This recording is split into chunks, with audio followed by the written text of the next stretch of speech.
महाभारत युद्ध के 15वें दिन द्रोणाचार्य ने पांडव सेना में कोहराम मचा दिया। पांडव सेना का कोई भी महारथी द्रोणाचार्य के सामने टिक नहीं पा रहा था। श्री कृष्ण ने युधिष्ठिर को द्रोणाचार्य को हराने के लिए झूठ का सहारा लेने को कहा, लेकिन युधिष्ठिर तो कभी झूठ नहीं बोलते थे।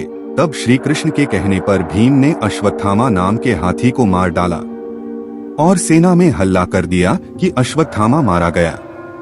इस बात का पता चलने पर सत्यता की पुष्टि करने के लिए द्रोणाचार्य युधिष्ठिर के पास गए, क्योंकि उन्हें विश्वास था कि युधिष्ठिर सदैव सच बोलते हैं, और पूछा कि क्या सच में अश्वत्थामा मारा गया है। युधिष्ठिर ने कहा हाँ, पर हाथी। जब उसने हाथी कहा तो श्री कृष्ण ने शंख बजा दिया और द्रोणाचार्य हाथी शब्द सुन नहीं पाए। उन्होंने समझा उनका पुत्र अश्वत्थामा मारा गया। इस बात से द्रोण को सदमा लगा और वो अपने अस्त्र शस्त्र त्याग कर धरती पर बैठ गए। तभी पांडव सेना के सेनापति और द्रौपदी के भाई धृष्टद्युम्न ने तलवार से द्रोण का वध कर दिया। उसके बाद युद्ध में कर्ण कौरवों के सेनापति बने थे। कर्ण को कौरवों का सेनापति कृपाचार्य ने बनाया था। कर्ण के सेनापति बनने से कौरवों की शक्ति में कोई कमी नहीं आई थी। फिर 16वें दिन महाभारत का युद्ध सेनापति कर्ण के नेतृत्व में लड़ा गया। कर्ण के सेनापति बनने की खुशी में कौरव सेना ने शंख बजाया। अश्वत्थामा अपने पिता की मृत्यु के कारण बहुत क्रोधित थे। उन्होंने एक साधारण धनुष से एक साथ लाखों बाण छोड़े, जिससे अर्जुन स्तब्ध हो गया। भीम पुत्र घटोत्कच कौरवों की सेना पर भारी पड़ने लगा। दुर्योधन ने घटोत्कच को मारने के लिए कर्ण को इंद्र द्वारा दिए वासवी शक्ति का प्रयोग करने के लिए कहा। कर्ण ने विवश होकर इंद्र का वह अमोघ अस्त्र घटोत्कच पर चला दिया, जो उसने अर्जुन को मारने के लिए रखा था, और उसका वध कर दिया। भीम ने दुशासन का वध किया और उसकी छाती फाड़कर खून से द्रौपदी के बाल धोने की प्रतिज्ञा पूरी की। दुर्योधन ने कर्ण को अर्जुन को निशाना बनाने का निर्देश दिया। कर्ण का पहले नकुल और सहदेव से युद्ध हुआ और कर्ण ने उनको हराया, पर उनका वध नहीं किया, क्योंकि कर्ण कुंती को वचन दे चुके थे कि उनके 4 पुत्र जीवित रहेंगे। फिर युधिष्ठिर से युद्ध हुआ तो सात्विकी बीच में आ गया और उन्हें भी कर्ण ने छोड़ दिया। इस तरह युद्ध का 16वां दिन समाप्त हो गया था। युद्ध के पश्चात द्रोणाचार्य के पुत्र अश्वत्थामा कौरवों के सेनापति कर्ण से मिलने उनके शिविर में जाते हैं। कर्ण के द्वारपाल कर्ण से कहते हैं कि आचार्य द्रोण पुत्र अश्वत्थामा आपसे भेंट करने आए हैं। कर्ण चिंतित मुद्रा में द्वारपाल से बोले, उन्हें आदर के साथ अंदर ले आओ। कर्ण पूरे दिन के भयंकर संग्राम के उपरांत कुछ देर विश्राम करना चाहते थे। ऐसे में अश्वत्थामा के आगमन से वह थोड़ा विचलित हो उठे। कर्ण किसी से किसी भी प्रकार के वार्तालाप का इच्छुक नहीं था। इसके उपरांत भी उसने उसके शिविर में प्रवेश कर चुके अश्वत्थामा का स्वागत किया। कर्ण ने अश्वत्थामा से कहा, आओ अश्वत्थामा, कहो किस प्रयोजन से आपका यहाँ आना हुआ है। अश्वत्थामा कर्ण के समीप बैठते हुए बोले, प्रणिपात सेनापति, आप कौरव सेना के सेनापति हैं, इसलिए मेरे मस्तिष्क में अचानक हुई शंकाओं के समाधान के लिए मैं आपके शिविर में चला आया। कर्ण अश्वत्थामा का प्रणिपात स्वीकार करते हुए बोला, कैसी शंका मित्र, निसंकोच होकर पूछो। अश्वत्थामा ने कहा, सेनापति, आज आपका युद्ध सराहनीय था। आपके पराक्रम से पांडव सेना में हाहाकार मच गया था। आज आपने बड़े से बड़े योद्धाओं को हराकर उन्हें परलोक पहुंचा दिया। परंतु हे मित्र, यदि आप चाहते तो आज ही यह युद्ध निर्णायक होकर कौरवों के पक्ष में जा सकता था, परंतु ऐसा हुआ नहीं। यही मेरी शंका है, जिसका समाधान आप ही कर सकते हैं।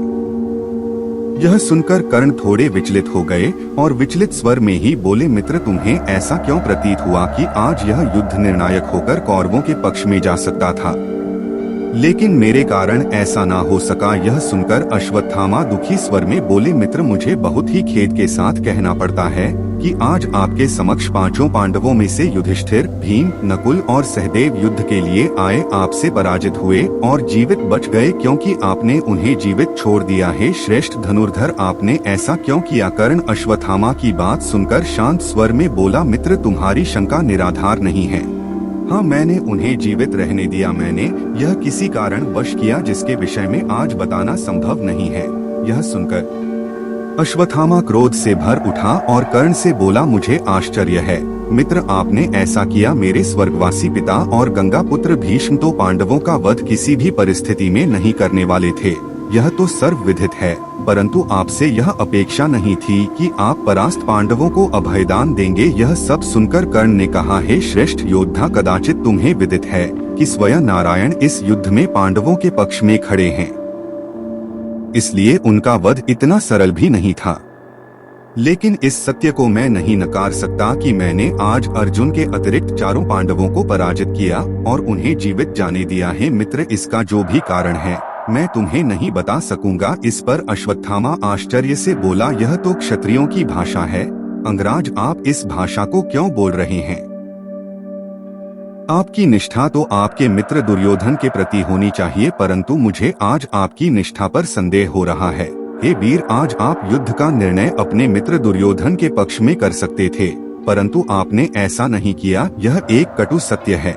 हे मित्र, मेरे अतिरिक्त इतिहास सदैव आपसे यह प्रश्न पूछता रहेगा, और यदि इस युद्ध में दुर्योधन की पराजय हुई तो उसका एक कारण आप भी होंगे। इस पर कर्ण ने कहा, मित्र, तुम अपने पिता की मृत्यु से आहत हो, इसीलिए इस प्रकार की बातें कर रहे हो, परंतु मित्र चिंता न करो, कल मैं फिर युद्ध करूंगा और कल का दिन निर्णायक होगा। यह सुनकर अश्वत्थामा ने क्रोध में कहा, मेरे पिता की मृत्यु के विषय में बात मत कीजिए। अंगराज, आप अपने 9 में से 8 पुत्रों का स्मरण कीजिए जो इस युद्ध और पांडवों के कारण परलोक जा चुके हैं।